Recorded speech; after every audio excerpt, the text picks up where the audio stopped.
Sum total मैं ये कहना चाहता हूँ कि जो तथ्यगत बातें हैं, वैचारिक बातें हैं, सिद्धांत की बातें हैं, इतिहास की बातें हैं, उसमें लोगों में अधिक से अधिक जानकारी फैलाई जाए और उनको इसके लिए प्रेरित किया जाए कि आप हमारी बात ना सुनें, आप स्वयं इन बातों को चेक करें। इस्लाम का इतिहास, पॉलिटिकल इस्लाम के सिद्धांत, प्रोफेट मोहम्मद की जीवनी, हदीस, शरिया, ये सब चीज़ें ऐसी हैं जिसको आप खुद चेक कर सकते हैं। आज की दुनिया ने, इंटरनेट ने इसको बिल्कुल सुलभ कर दिया और हर भाषा में सुलभ कर दिया है। तब अपने आप इसमें जो की जा रही भूलें हैं, चाहे वो पॉलिसी मेकिंग में हो, एजुकेशन में हो, रिसर्च में हो, मीडिया में हो, सिर्फ उसमें उन गलतियों को अगर रोक दिया जाए तो अपने आप मुसलमानों को उस दिशा में बढ़ने में सुविधा होगी। क्योंकि स्वयं मुसलमानों में, जैसा मैंने कहा, कि वो स्वयं इस बात को फील करते हैं कि वो कैदी हैं। कम से कम जो उनमें सोचने समझने वाला तबका है, जो भी कुछ करना चाहता है, वो तुरंत देखता है कि जल्दी ही उसको बाधा आ जाती है। बाधा किस चीज़ की आती है? इस्लाम की। ये इस्लाम के खिलाफ है, ये शरीयत के खिलाफ है, ये इसमें मुल्ले मना कर रहे हैं, इसमें मौलवी साहब मना कर रहे हैं, इसमें धमकी आ जाएगी, इसमें खतरा आ जाएगा। इसमें एक चैप्टर है जो बहुत ही रोचक है, हैरिस सुल्तान वाला, पाकिस्तान के जो एक, अब तो एक्स मुस्लिम ही कहना चाहिए, उनकी किताब पर आधारित वो एक चैप्टर है जिसमें उन्होंने अपने पूरे जीवन का अनुभव लिखा है और वो अच्छा खासा अनुभव है उसमें है। वो दिखते हैं भाई, जहां भी प्रश्न करो तो एक दो प्रश्न के बाद सब कहते हैं चुप रहो। मतलब अगर बचना है तो चुप रहो। तो ये पाकिस्तान में मुसलमान की स्थिति है। भाई वो ज्यादा प्रश्न करता है तो माँ कहती है तुम चुप रहो। उसको डर होने लगता है बेटे के प्रति, क्योंकि वो खुलेआम सवाल उठा रहा है। अरे ऐसा लिखा है तो ऐसा तो है नहीं, ऐसा कैसे हो सकता है, कुरान में ये लिखा है। तो कुरान और मोहम्मद साहब के बारे में आपको कोई भी प्रश्न नहीं उठाना है, ये पूरी मुस्लिम जगत में उनको बताया गया है। लेकिन अगर आप आगे बढ़ना चाहते हैं साइंस में, टेक्नोलॉजी में, चिंतन में, लिटरेचर में, कल्चर में, तो कहीं ना कहीं आपको ये बैरियर तुरंत सामने आता है। तो इन सब चीज़ों की जानकारी लोगों को हो, मुझे लगता है कि ये इसी चिंता में जो भी मैंने लिखा है, और इसमें जितनी चीज़ें हैं सब वेरीफाइबल है, सबके स्रोत उसमें दिए हुए हैं, या आप स्वयं उसको चेक कर सकते हैं। तो इसके कुछ अध्याय जरूर ऐसे हैं जो कि चाहे कोई कितना भी नॉलेजेबल व्यक्ति हो, उसको लगेगा कि वो नहीं जानता था। तो ये मैं समझता हूँ कि ये सार्थक काम था, इसलिए मैंने इसमें समय दिया। एक सर आपने इसमें पैगंबरवाद की समस्या लिखी है इस पुस्तक में, और पैगंबरवाद में आपने अभी अभी आपने कहा कि जो पैगंबर मोहम्मद थे उनका सारा काम एक तरह से पॉलिटिकल है देखा जाए तो, पर पैगंबरवाद में जैसे अगर आप गुरु नानक जी आदि को आपने जैसे जोड़ा है, इनका तो ज्यादा काम जागरूकता वाला था। तो ये तुलना आपने कैसे किया है सर?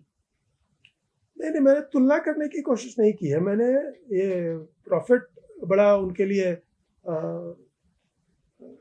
इस्लाम में बहुत ही, जैसे चैतन्य महाप्रभु, रामानुजाचार्य जी, तो हाँ। ये तो पैगंबर, हम इनको नहीं मान सकते। नहीं, देखिए, इसलिए मैंने कहा है, उसमें अध्याय में लिखा है कि प्रॉफिट शब्द इस्लाम से पहले का है और सैकड़ों साल पहले का है। प्रॉफिट शब्द का जो अर्थ है वो तो पहले से तय है। और जैसे जीसस क्राइस्ट थे, तो वो तो मोहम्मद से 700 साल पहले हुए। उससे भी पहले यहोवा, स्वयं कुरान में कम से कम, मुझे ठीक से याद नहीं है, 20 से अधिक प्रॉफिटों का नाम है। और उसमें ये जो सिकंदर जिसने भारत पर आक्रमण किया था, उसको भी एक प्रॉफिट के रूप में दिखाया गया। अच्छा। तो मैंने ये दिखाने की कोशिश की है कि प्रॉफिट शब्द का अर्थ इस्लाम से शुरू नहीं हुआ है। प्रॉफिट शब्द का अर्थ पहले से स्पष्ट है, डिक्शनरी देख आज भी उलट सकते हैं।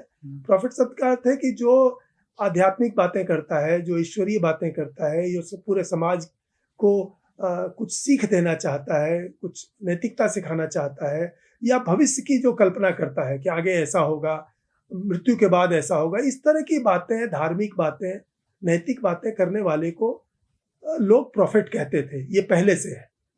तो इसमें, इस चैप्टर में मैंने इस प्रश्न को उठाने की कोशिश की है कि चूंकि मुस्लिम कहते हैं कि प्रॉफिट मोहम्मद अंतिम प्रॉफिट थे, मैंने कहा कि ये बात बेसिकली गलत है। प्रॉफिट पहले भी थे और प्रॉफिट उनके बाद भी हुए हैं। उस अर्थ में मैंने इन सब का नाम लिया कि प्रॉफिट का जो भी डिक्शनरी मीनिंग है और हिस्टोरिकल मीनिंग है और सब स्वीकृत मीनिंग है पूरे यूरोपियन और यहाँ तक कि अरब, और इसलिए मैंने कुरान का भी उदाहरण दिया कि वो जिस चीज़ को प्रॉफिट मानते हैं उसी तुलना पर, उसी पैमाने पर ये सारे लोग उनसे बड़े प्रॉफिट हैं। तो मैंने ये दिखाने की कोशिश की है कि इस्लाम की यह मान्यता ही गलत है कि प्रॉफिट मोहम्मद अंतिम प्रॉफिट थे, और इसीलिए अखीरत वाली जो धारणा है वो भी गलत है। क्योंकि अगर प्रॉफिट के बाद, प्रॉफिट मोहम्मद के बाद प्रॉफिट हुए तो इस्लाम की या कुरान की ये बात गलत है। और ये साइंटिफिक बात है कि अगर किसी दस्तावेज की, किसी किताब की, किसी वक्ता की, किसी लेखक की एक बात गलत है तो ये स्वाभाविक है दूसरी बात भी गलत हो सकती है, कम से कम उसकी संभावना बनती है। तो मैं मुसलमानों को या हिंदुओं को, दोनों के लिए मैंने ये प्रश्न रखा उस अध्याय के माध्यम से कि अगर प्रॉफिट मोहम्मद के बाद प्रॉफिट हुए, चैतन्य महाप्रभु प्रॉफिट थे, नानक प्रॉफिट थे, कबीर प्रॉफिट थे, उस अर्थ में आदि शंकर प्रॉफिट थे, रामानुजाचार्य प्रॉफिट थे, क्योंकि उन्होंने और क्या किया जो पहले, जो कुरान में ही जिन प्रॉफिटों का जिक्र है या बाइबल में कितने प्रॉफिटों का जिक्र है, वो लोग क्या करते थे, ईश्वर क्या है, ईश्वर की बात ये मानना चाहिए, ये करना चाहिए, ये नहीं करना चाहिए, ये पुण्य का काम है, ये पाप है, ये गलत है, आगे ऐसा होने वाला है, आगे ऐसा, यही सब चीजें हमारे इन लोगों ने भी कही। फॉलो, कोई कह सकता है कि हम सड़क पर खड़ा हो जाए कहे कि मैं प्रॉफिट हूं, लेकिन अगर उसको 10, 20, 50 लाख लोग मानते हैं तो प्रॉफिट तो हो ही गया। तो यही तो परिभाषा है प्रॉफिट की। और ये स्वयं प्रॉफिट मोहम्मद की जीवनी से पता चलता है कि जब वो पहले 12-13 साल प्रीचिंग करते रहे, उनको अनुयायी नहीं मिलते थे, लोग उनका मजाक उड़ाते थे, ये उनकी जीवनी में लिखा हुआ है। और तब जब वो मदीना गए, वहाँ उन्होंने अपनी सेना बनाई, फिर उनकी ताकत बढ़ी, जब उनके पास ये चीज़ हो गई कि वो लोगों को इनाम, वो अपने अनुयायियों को इनाम दे सकते थे या दूसरे को दंड दे सकते थे, तो एक पॉलिटिकल मोहम्मद के फॉलोअर हुए। जब तक प्रॉफिट मोहम्मद प्रीचर थे, सिर्फ वही कहते थे ये नहीं करो, वो नहीं करो, मैं प्रॉफिट हूँ, अल्लाह दंड देगा, और ये वही बाइबल वाली कहानियाँ सुनाते थे, और जो सब भी कहते थे, तो उनको फॉलोअर नहीं मिले थे। तो और जब प्रॉफिट मोहम्मद का देहांत हुआ, उस समय तक उनके कितने फॉलोअर थे, हिसाब लगा करके देखा गया है लोगों ने, जो लोग हिसाब कर सके, जिन लोगों ने ये हिसाब किया है, उससे ऐसा लगता है कि कुल मिलाकर भी वह 1-1.5 लाख से ज्यादा नहीं थे। तो उस हिसाब से तो लाखों फॉलोअर रामानुज के थे, लाखों फॉलोअर हमारे आज कितने ऐसे धर्मगुरु हैं जिनके हैं, स्वामी शिवानंद के कितने पूरी दुनिया में फॉलोअर थे। तो मैं ये कहने की मैंने कोशिश की है कि प्रॉफिट का जो भी पैमाना है, प्रॉफिट मानने का, जिनको प्रॉफिट कहा जाता है, जो प्रॉफिट मोहम्मद से पहले भी प्रॉफिट हुए और प्रॉफिट मोहम्मद के बाद भी जो प्रॉफिट हुए, उन सबको जिन पैमानों पर आप तोलेंगे कि ये प्रॉफिट है, जैसे आप साइंटिस्ट किसी को कहते हैं, बिजनेसमैन किसी को कहते हैं, राइटर किसी को कहते हैं, पोएट किसी को कहते हैं, तो कोई पैमाना है। तो उसी तरह प्रॉफिट कहने का भी जो पैमाना है, उस पैमाने पर भारत में ही दर्जनों प्रॉफिट हुए हैं पिछले 700-800 सालों में। तो मैंने सिर्फ ये दिखाने की कोशिश की है कि कुरान की और इस्लाम की ये बात गलत है। पैगंबर मोहम्मद आखिरी पैगंबर नहीं थे। मैंने ये, हालांकि इस्लाम जो है वो इस आधार पर सरमद आदि की हत्या कर चुका है। किसकी? सरमद की, औरंगजेब के समय, बहुत पुरानी है। मतलब इस्लाम अपने आप में नहीं मानता, लेकिन अगर उस परिभाषा पर हम ले तो दुनिया में बहुत सारे पैगंबर हुए। अपने ही लोगों के बीच ऐसा करते हैं। इस अर्थ में देखिए एक सुविधा भी है जो गैर मुसलमान को है, जो उठा नहीं रहे हैं। जैसे एक गैर मुसलमान जो बातें कह सकता है, एक मुसलमान वो बातें नहीं कह सकता है जब तक वो अपने सोसाइटी में है, और एक खास तरह का स्ट्रक्चर है जिसमें वही उनका समाज है, वही उनका परिवार है, वही उनके दोस्त हैं, वही उनका मोहल्ला है। तो एक वही, जैसा मैंने वो हैरी सुल्तान वाले चैप्टर में है, उसकी माँ कहती थी भाई इतने सवाल मत करो, लोग तुमको मार डालेंगे।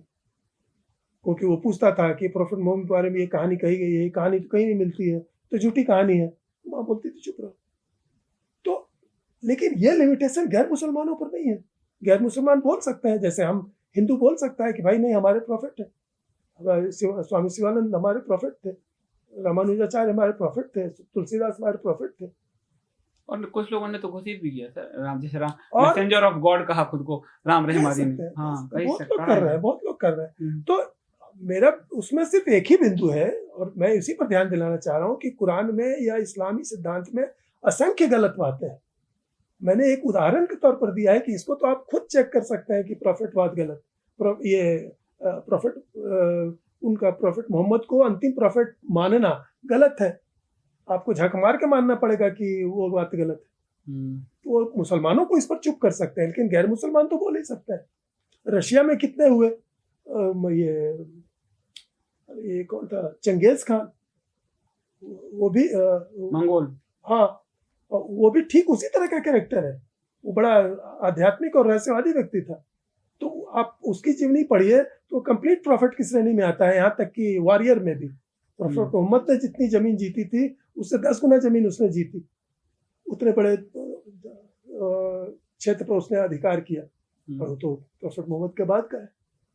उस पर भी उसी तरह जैसे प्रॉफिट मोहम्मद को इल्हाम होता था, चंगेज खान को भी इल टेंगड़ी, वो एक देवता है। आज भी इल टेंगड़ी को मानने वाले उस देश में सबसे बड़ी संख्या में, बौद्ध उसके बाद आते हैं। तो इल टेंगड़ी उनको भी क्या उसको बोलते हैं, आकाशवाणी करते थे या उसको इल्हाम देते, उसको इल्हाम होता। तो आप कैसे कह सकते हैं कि प्रॉफिट मोहम्मद अंतिम प्रॉफिट थे? चंगेज खान भी प्रॉफिट था, एग्जैक्टली उसी रूप में प्रॉफिट था जिस रूप में प्रॉफिट मोहम्मद थे। वो वार भी करता था और वो सजा भी देता था, और उस पर भी वो, उसने तो बहुत बड़ी दुनिया हाँ, जीती थी। हाँ, बहुत बड़ी दुनिया जीती और थी। उस पर भी वो आता था, वो जिन्न आता था या उसको अगर भी वो अपना इल्हाम मजहब आता। चलाना चाहता तो बहुत बड़ा मजहब हो जाता। वो एक अलग बात है। मैं हाँ। तो तुलना कर रहा हूँ कि जब नहीं, उसका मैं उसका भौगोलिक क्षेत्र बता रहा हूँ कि अगर वो हाँ, चलाना बहुत चाहता बड़ा तो बहुत बड़ा हो जाता वो। ठीक है, वो तो वारियर था। एक चीज और सर, आपकी पुस्तकों से एक चीज और लगता है, जो मुस्लिमों की ये जो सोच है, जो उनको लगा कि शायद मुगल थे तो हम ही लोगों को शासन करने का अधिकार था, ब्रिटिशर्स आ गए, हिंदुओं में शासन की क्षमता नहीं है, वो ऐसा मानते हैं। आप क्या मानते हैं सर, क्या हिंदुओं में शासन की क्षमता नहीं है? मुसलमान अगर ऐसा सोचते हैं तो वो किस किस बेस पे ऐसा सोचते हैं? कि हालांकि देखें तो स्वतंत्रता के बाद हिंदू ही नाम वाले ज्यादातर शासक रहे हैं। ये अलग बात है कि मुसलमान नीतियां ज्यादा लागू हुई है, लेकिन मुस्लिम ये मानने को तैयार नहीं है कि हिंदुओं में शासन करने की कोई क्षमता होती भी है। उनके नेता ऐसा कहते हैं, और वो ठीक ही कहते हैं, क्योंकि मैं अभी जो चर्चा कर रहा था कि किसी भी सिद्धांत या दावे का की पुष्टि तो व्यवहार से होगी या पैमाने पर होगी। पैमाना क्या आप बनाते हैं? शासन करने की क्षमता किसको कहते हैं, या शासन करने की रिकॉर्ड क्या है? तो उस मामले में बात उनकी सही है, हिंदुओं का रिकॉर्ड बहुत खराब है। अंग्रेज आए थे तो एक कंपनी आई थी, और उससे पहले इस्लाम की कमर टूट चुकी थी। तो 150 सालों तक हिंदुओं ने क्या किया? वो आपस में लड़ते रहे, वो कुछ नहीं बना सके।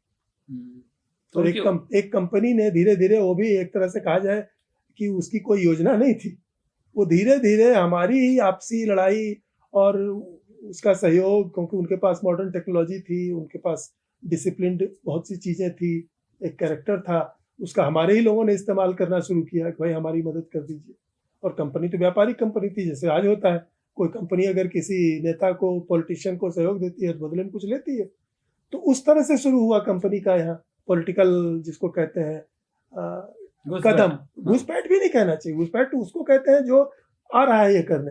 उसको मैं तो यहाँ तक कहूँगा कि उसको एक तरह से खींचा हमारे लोगों ने, भाई हमारी मदद कीजिए, आपके पास पैसा है, आपके पास आर्मी है, आर्मी नहीं है मैंने, आपके पास सोल्जर है, सिक्योरिटी है, आपके पास टेक्नोलॉजी है, थोड़ी हमारी मदद कर दीजिए उसको पीटने में।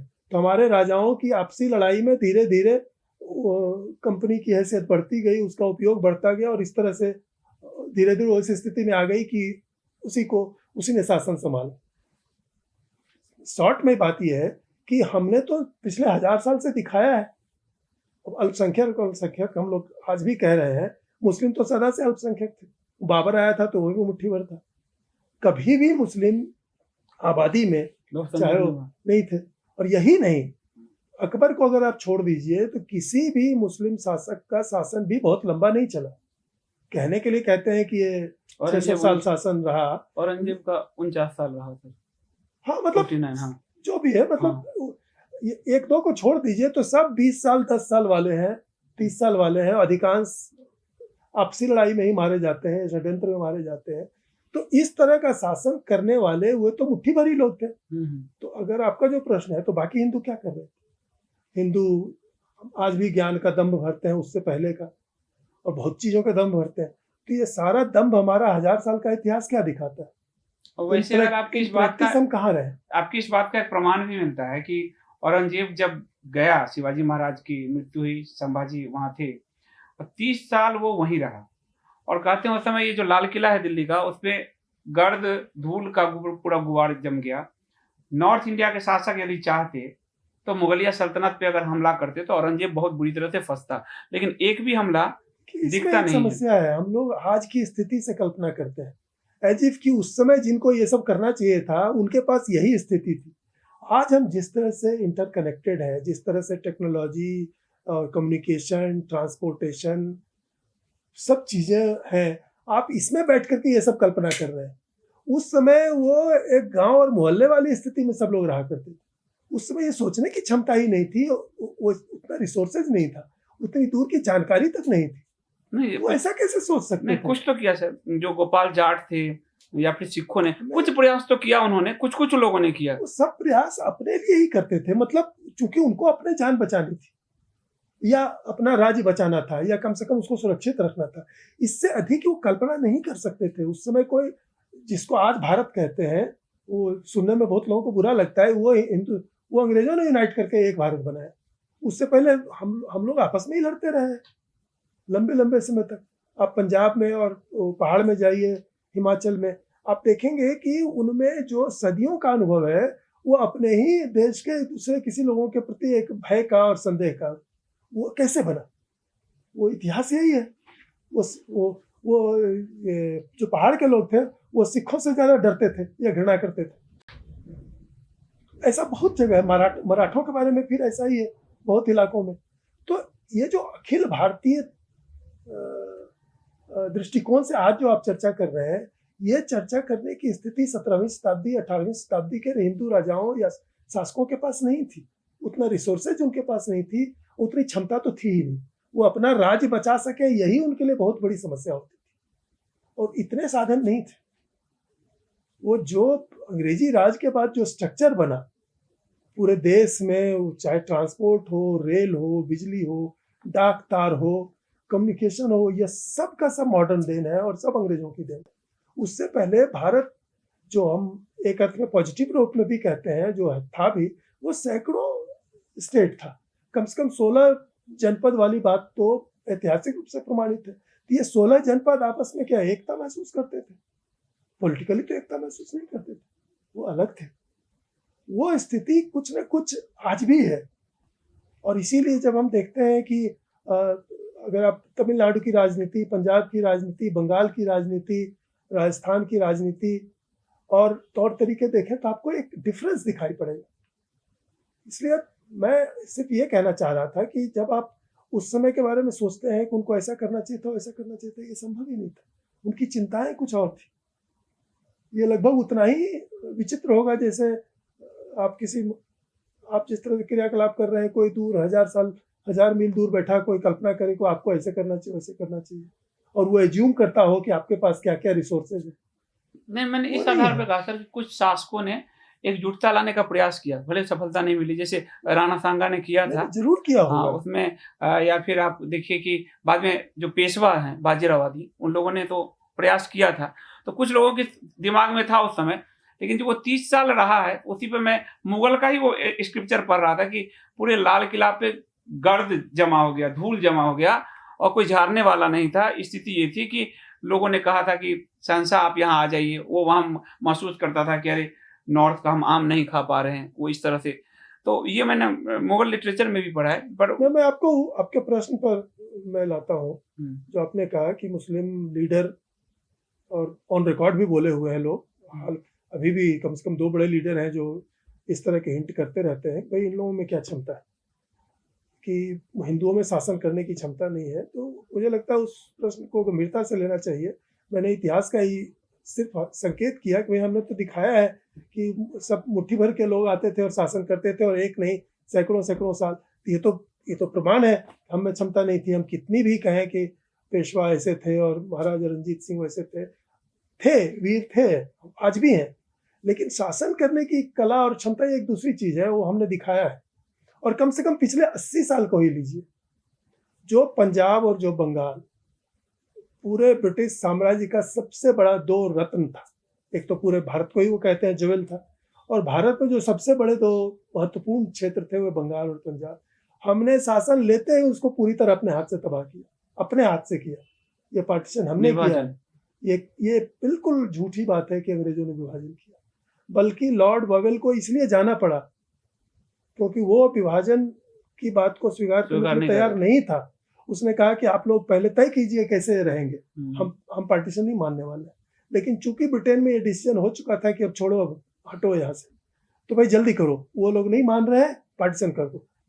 वॉवेल चाहता था कि नहीं, पार्टीशन ना हो, क्योंकि उन्होंने इसको खड़ा किया था।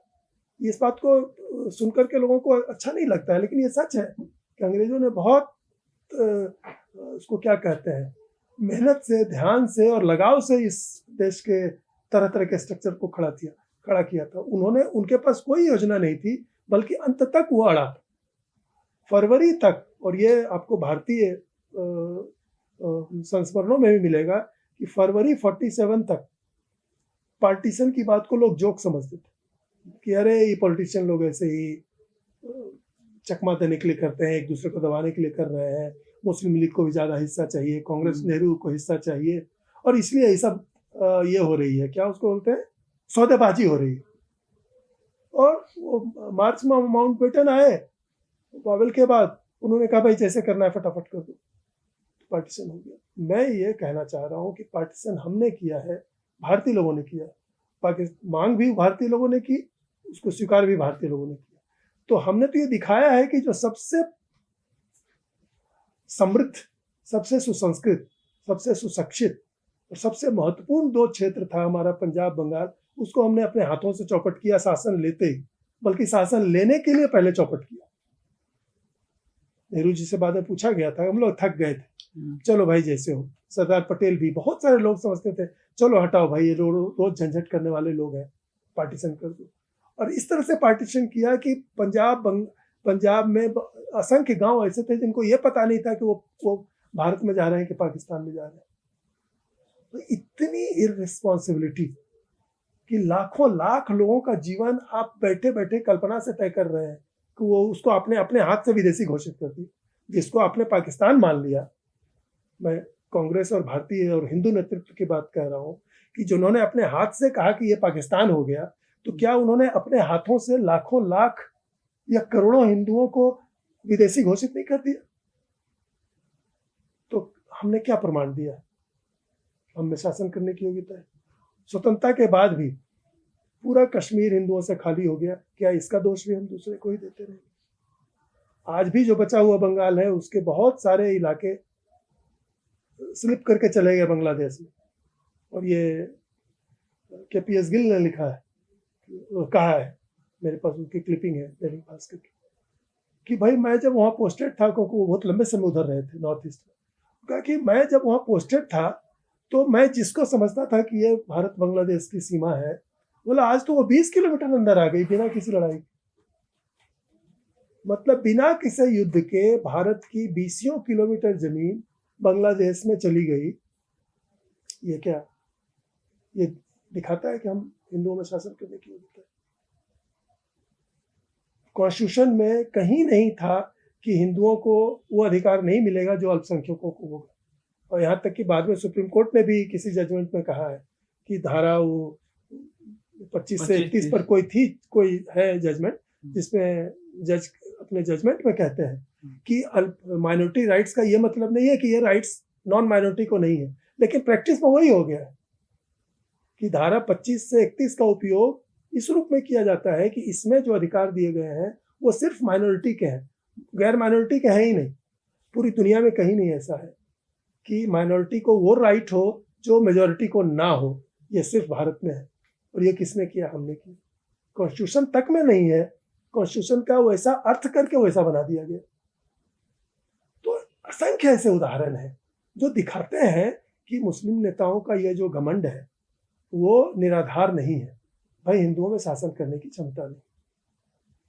और इसको सुधारने के बजाय हम इसको छिपाने के चक्कर में रोज और नई नई गलतियां करते हैं। जो वो कहावत है कि एक झूठ छिपाने के लिए 10 झूठ बोलना पड़ता है, उसी तरह हमने अपने पार्टीशन से लेकर के आज तक जितने भी मेजर ब्लंडर किए हैं हमारे लोगों ने, उसको छिपाने के लिए और फिर दूसरा तीसरा ब्लंडर करते हैं। अब जैसे पूरा इतिहास का जो मिथ्याकरण है, पिछले 4 पीढ़ियों से जो हम झूठा इतिहास पढ़ा रहे हैं, उसका मुख्य कारण यही है। हम इस पर पर्दा डालना चाहते हैं कि हमारे नेताओं से कितनी बड़ी बड़ी भूलें हुई और होती गई हैं बाद में। और वो भूल दोहराते भी सब जा रहे हैं, सुधारने को नहीं चाहते। कैसे सुधारेंगे जब उनको ये भूल का आभास ही नहीं है। हमारे जो नेता हैं, पॉलिसी मेकर हैं, वो भी तो 25-30 साल 40 साल पहले स्टूडेंट थे। तो उन्होंने अगर कॉलेज में, यूनिवर्सिटी में, स्कूल में कुछ नहीं पढ़ा इतिहास के बारे में या झूठा पढ़ा, तो एकाएक ऑफिसर और पार्लियामेंटेरियन बनते ही वो एकाएक उनको आकाशवाणी थोड़ी हो जाएगी। वो तो उसी फॉल्स नॉलेज पर सारी पॉलिसी मेकिंग करेंगे, डिसीजन मेकिंग करेंगे, और हमारी बात सुनना भी नहीं चाहेंगे कि आप लोग घटना फैलाने वाले हैं, हटिए यहाँ से। क्योंकि उन्होंने यही पढ़ा है कि इस तरह की बात करने वाले हिंदू और मुस्लिम, इस्लाम के बारे में क्रिटिकल बातें करने वाले सांप्रदायिक होते हैं, घृणित होते हैं, गलत होते हैं, ये गड़बड़ होते हैं। ज्यादा तो सांप्रदायिक से पॉलिटिकल लीडरशिप है किसी भी पार्टी का हो, देखा जाए तो वो आम लोग तो क्या रहेंगे। एक सर आखिरी सवाल के साथ इसको मैं समाप्त करूंगा। आप इस्लाम का ये जो जड़ है जो आपने बताया है, क्या इसमें एक्स मुस्लिम्स की कोई भूमिका आप देखते हैं कि वो उस जड़ को हिला पाएंगे? उनकी कोई भूमिका है, कोई संगठित रूप से भूमिका दिख रही है, या सिर्फ वो अभी आपको सिर्फ सोशल मीडिया पे दिख रहे हैं? ये अच्छा सवाल है, और आने वाले समय में ये बड़ी भूमिका निभा सकता है। इसमें 2 बात मुझे कहनी है। एक तो ये कि सोवियत संघ का भी मैं फिर से उदाहरण देना चाहूँगा कि वहाँ भी जो जिनको डिसिडेंट कहते थे, विक्षुब्ध डिसिडेंट राइटर्स, जिसमें सोल्जेनित्सिन थे और सखारोव थे, बहुत सारे लोग, उन लोगों ने एक बड़ा बुनियादी काम किया, संख्या में इन्हें गिने होने के बावजूद, कि उन्होंने जो सोवियत प्रचार था कि ये मार्क्सिज्म लेनिनिज्म एक साइंस है और ये सोवियत यूनियन की जो पॉलिटिकल सिस्टम है, इकोनॉमिक सिस्टम है, वो प्रगतिशील है, अमेरिका की और यूरोप की जो है पतनशील है, कम्युनिज्म पूरी दुनिया में फैल जाएगा, कैपिटलिज्म खत्म हो जाएगा, और ये बहुत सी चीज़ें कंपेरेबल है पॉलिटिकल इस्लाम से। यद्यपि पॉलिटिकल इस्लाम पहले से है, लेकिन 100 साल जो कम्युनिज्म का दौर था, उसके दबदबे का दौर था, तो उसमें सोवियत यूनियन की जो छवि थी, उसकी जो ताकत थी और उसका जो प्रोपेगेंडा था, उस पर डेंट या उसको तोड़ने के काम में विक्षुब्धों की एक भूमिका थी। मैं समझता हूँ कि वो भूमिका ये भी निभा रहे हैं, और इसीलिए इस बात को गैर मुस्लिम जगत ने नोटिस नहीं किया कि चाहे सलमान रुश्दी का मामला हो या तस्लिमा नसरीन का मामला हो, इस तरह के मामले इतने प्रसिद्ध क्यों हुए? इसीलिए कि ये लोग मुस्लिम समाज में रहते हुए, इस्लाम को अच्छी तरह जानते हुए, जब इन्होंने प्रश्न उठाया तो ये इस्लाम के लिए बिल्कुल मर्मांतक चोट है, क्योंकि इस्लाम भी उसी तरह, उसी बुनियाद पर टिका हुआ है कि इस्लाम ऑल टाइम ट्रूथ है, पूरी दुनिया को इसको मानना होगा, पूरी दुनिया को इस्लामी बनना होगा। प्रॉफेट मोहम्मद अंतिम प्रॉफेट थे, कुरान के बाद कोई किताब नहीं है, कुरान से बढ़कर कोई किताब नहीं है। तो ये सारी चीज़ों का जो दावा है, उसी पर पॉलिटिकल इस्लाम खड़ा है। इसमें जो भी चीज़ चोट पहुंचाती है वो उसके पूरे स्ट्रक्चर को तोड़ता है, क्योंकि इस्लाम कोई बिल्डिंग ब्लॉक से नहीं बना है कि ये एक पीस है, ये एक पीस है, इससे एक पूरा इस्लाम है। इस्लाम पूरी चट्टान है, उसका जो इंटायर उसकी आइडियोलॉजी है वन पीस है। इसीलिए अगर उसमें कहीं भी एक चीज पर डाउट होता है तो उसका पूरा स्ट्रक्चर डाउटफुल हो जाता है। इसीलिए सलमान रुश्दी एक इंडिविजुअल है, तस्लीमा नसरीन एक इंडिविजुअल है, और 57 देशों में मुस्लिम शासन है, फिर भी उनको घबराहट। मैं इस पर ध्यान दिलाना चाहता हूँ कि इसका महत्व महसूस करना चाहिए। ये जो विचार की बात है और सच्चाई की बात, इसको सामने लाना, ये दूरगामी दृष्टि से पॉलिटिकल इस्लाम की जमीन को खत्म करता है, उसकी नींव को हिलाता है। और इसीलिए एक वफा सुल्तान का भी उल्लेख मैंने किया है। उनकी एक ही किताब है, एक ही किताब से बड़ी मशहूर हुई। वो डॉक्टर हैं सीरिया में उनका जन्म हुआ, वहीं वो डॉक्टर बनी, फिर बाद में माइग्रेट करके अमेरिका गई। उनकी एक ही किताब है, गॉड हु हेट्स। तो उसमें एक जगह उन्होंने लिखा है, ये उस समय लिखी गई थी जिस समय ये सद्दाम हुसैन और वाला मामला चल रहा था।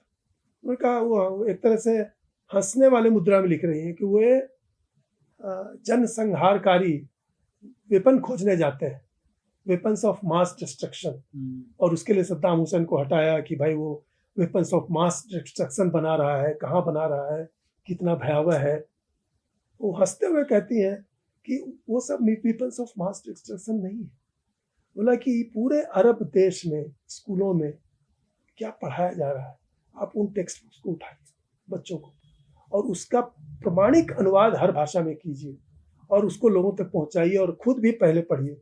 वो है weapons of mass destruction ideology.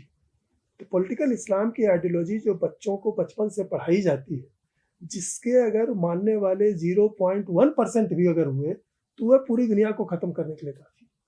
वफा सुल्तान कहती हैं कि that is weapons of mass destruction, कि जो विचार, जिन विचारों से लैस किया जाता है मुस्लिम बच्चों, वो ईसाइयों से और यहूदियों से घृणा करना, पूरी दुनिया पर कब्जे की एटीट्यूड रखना, हर चीज़ को हिंसा से तय करना, जीने के बदले मरने की बात सोचना, और ये सारी चीज़ें हैं, एक पूरा एक स्ट्रक्चर है। वफा सुल्तान का कहना है ये है सबसे हानिकारक। तो इस्लाम के साथ लड़ाई एक अर्थ में बहुत आसान है, लेकिन इतनी आसान है कि लोगों को लगता है कि नहीं नहीं, इतनी आसान कैसे हो सकती है।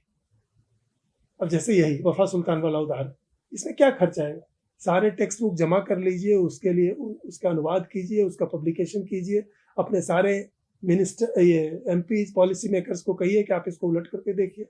आसानी से आप उन पर प्रेशर डाल सकते हैं कि आप बच्चों को क्या पढ़ा रहे हैं। और जो आपका प्रश्न था जो छूट गया था, इसमें ऐसे मुस्लिम शासक भी हैं जो चाहते हैं कि इससे निकले।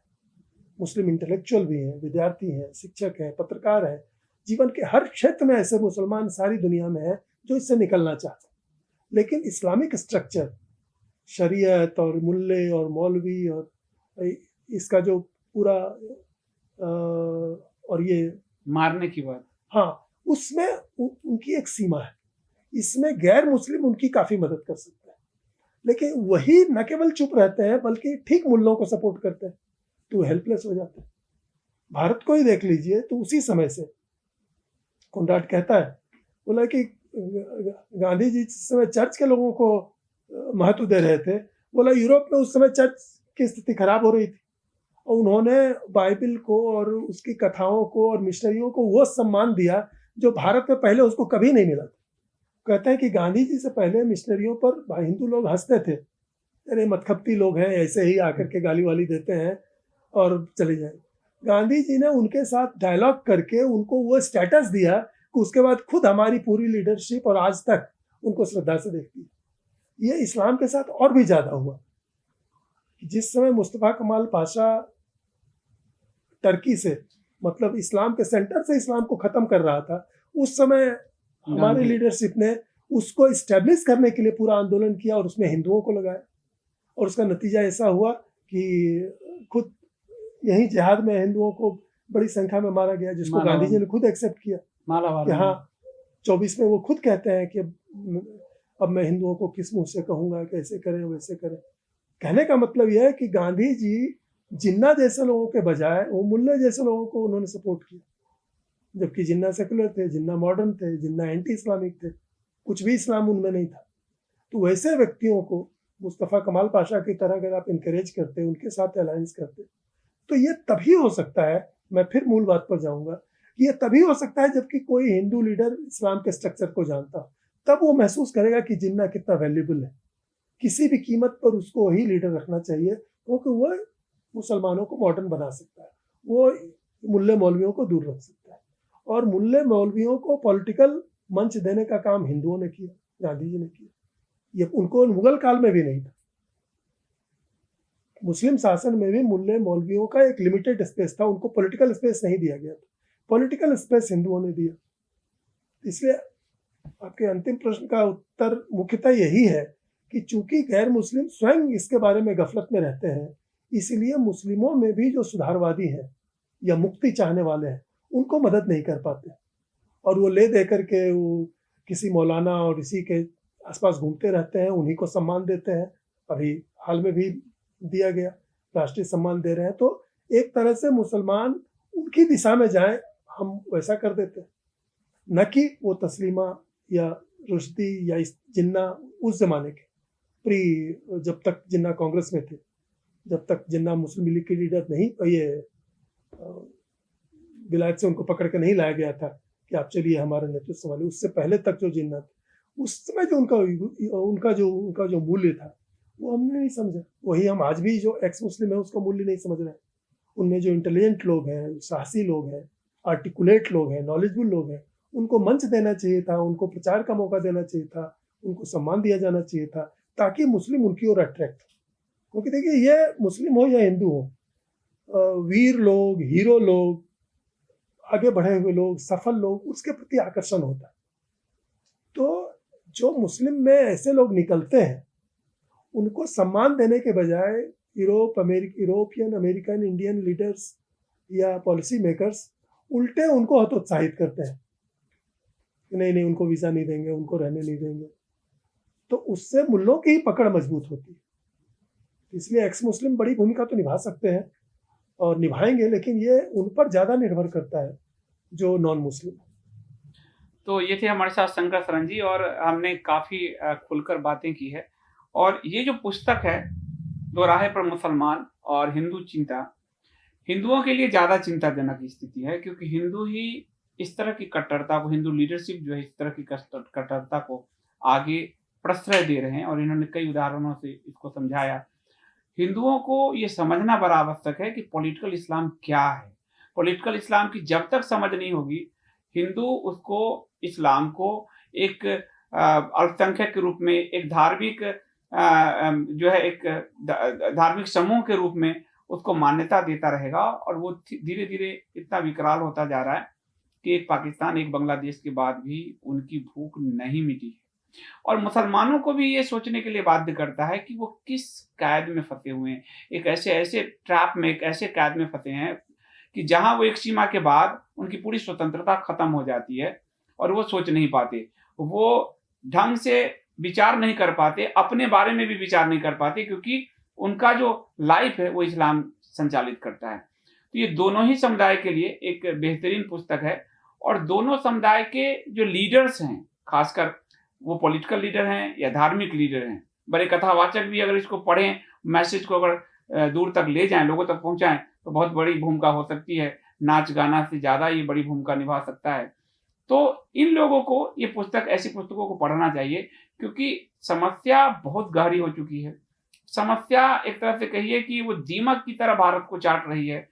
जितना ज़्यादा आप, जिसको मैं कहता हूँ मुर्गी मानसिकता, कि हम कोई और मुर्गी को कसाई ले जाएगा, हम अपने आप को छुपाते रहें, फिर अंत में हमारी बारी आएगी। जब जितना इस मुर्गी मानसिकता से को हम अपने अंदर बनाए रखेंगे, ये खतरा बढ़ता जाएगा, और भारत न जाने कितने टुकड़ों में बढ़ जाएगा। और हिंदू फिर वही स्थिति जो शंकर शरण जी ने कहा कि हिंदू लीडर को तो वो चुनते हैं, पर वास्तव में उनमें लीडरशिप की क्षमता नहीं है, उनमें एबिलिटी नहीं है। वो मुसलमानों के पीछे पीछे चलने में ही अपने आप को वैश्विक लीडर समझते हैं, और ये गांधी से लेकर अब तक एक अनेक उदाहरण है, ये आप समझ सकते हैं। तो मैं कहूँगा हिंदुओं से कि ये पुस्तक को आप पढ़िए, लोगों को दीजिए, आपके आसपास जो लीडर्स हैं उनको दीजिए, कथावाचक है उनको दीजिए, और पढ़ाइए, उनसे कहिए, पढ़ें। जब वो इस्लाम को समझ जाएंगे, वही बात है, मोहम्मद साहब ने मूर की बायोग्राफी में है, एक समय जब इस्लाम जिस तरह से आगे बढ़ा, वो दिन भी आएगा कि वो अपने बिल में सिकुड़ जाएगा सांप की तरह, पर वो सिकुड़ेगा तब जब आपको इस्लाम की सही नॉलेज होगी। इस्लाम यानी पॉलिटिकल इस्लाम, जो दुनिया में बहुत तेजी से फैला और जो पूरी दुनिया को दबा कर रखना चाहता है, सिर्फ अपना एकाधिकार बनाए रखना चाहता है। बहुत बहुत धन्यवाद सर, आपका बहुत बहुत धन्यवाद, आपने समय दिया इंग्लिश स्पीक डेली को। आप अंत में कुछ कहना चाहें यदि? चूंकि ये किताब पर चर्चा है, तो मैं यही अनुरोध करना चाहूँगा कि किताब ऐसी शैली में लिखी गई है जो कोई भी समझ सकते हैं, और इसको दम बना समझा जाए तो मैं यहाँ तक कहूँगा कि कितने भी जानकार व्यक्ति हों, उनको कुछ न कुछ इसमें नई और महत्वपूर्ण बातें जानने समझने के लिए, विचार करने के लिए अवश्य मिलेंगी। और इसको पढ़ना और इसकी बातों को और समझना और लोगों तक फैलाना, खास करके महत्वपूर्ण पदों के लिए जो लोग तैयारी करते हैं, हमारे युवा जो भविष्य के नीति निर्माता हैं, शासक हैं, उनको इन बातों तक से अवगत होना चाहिए। ये हमारे लिए अपने हित में भी है और मुसलमानों के हित में भी है, दुनिया के हित में भी है। तो उसी दृष्टि से मैंने आपसे सिर्फ ये अनुरोध करना चाहूँगा कि समय मिले तो इस किताब को कुछ न कुछ देखने की कोशिश कीजिए। और इसके कई अध्याय हैं, लेकिन हर अध्याय एक स्वतंत्र हैसियत भी रखता है। तो आप कोई अध्याय अलग से भी पढ़ेंगे तो आपको पूरा का पूरा एक रूप समझ में आएगा। बहुत बहुत धन्यवाद। बहुत बहुत धन्यवाद।